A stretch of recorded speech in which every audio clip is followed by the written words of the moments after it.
ഇസ്ലാം flexible ആണെന്ന് പറയാനുള്ള കാരണം അവിടെയാണ്.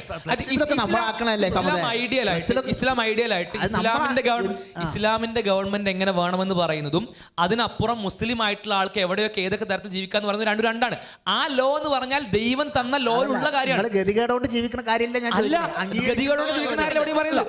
കൃത്യമായി പ്രവാചകന്റെ കാലത്ത് മുതൽ ഉണ്ടായിരുന്ന മനുഷ്യരുടെ അവസ്ഥ നമുക്ക് മനസ്സിലാക്കാൻ. ഇസ്ലാം ഫ്ലെക്സിബിൾ ആണെന്നുള്ളത് വളരെ പുതിയൊരു സ്റ്റേറ്റ്മെന്റ് ആണ്. കാരണം നമ്മൾ കലിമ തന്നെ പഠിച്ചിട്ടുണ്ട്, ലാ ഇലാഹ ഇല്ലല്ലാഹ് എന്നാ തുടങ്ങുന്നത്, അല്ലാഹ് വേറെ ദൈവമില്ല. അപ്പൊ അള്ളാഹ് പറയുന്നത് മാത്രമല്ലേ ഫ്ലെക്സിബിലിറ്റി പറഞ്ഞാലേ. ഈ മൈക്കിന്റെ നിറം അത് കറുപ്പാണെന്നുള്ളത് ഫ്ലെക്സിബിൾ ആയിട്ട് നമുക്ക് തീരുമാനിക്കാൻ വേണ്ടി വിഷയമല്ല. ഇതിന് ഒറ്റ ഉത്തരേ ഉള്ളൂ, അത് കറുപ്പാണെങ്കിൽ കറുപ്പാണ്. ദൈവം ഉണ്ടെങ്കിൽ ദൈവമുണ്ട്.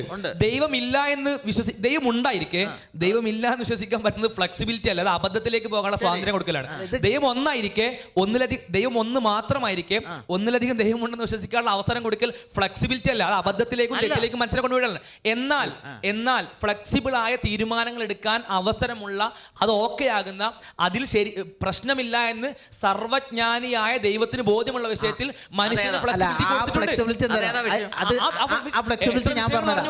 ഫ്ലെക്സിബിലിറ്റിക്ക് നമ്മൾ നാടൻ ഭാഷയിൽ പറയും ഈമാനോണ്ട് തുപ്പാനും വയ്യ ഗതികേടോണ്ട് ഇറക്കാനും വയ്യ എന്നുള്ള അവസ്ഥയിലുള്ള ഫ്ലെക്സിബിലിറ്റി ആണല്ലോ.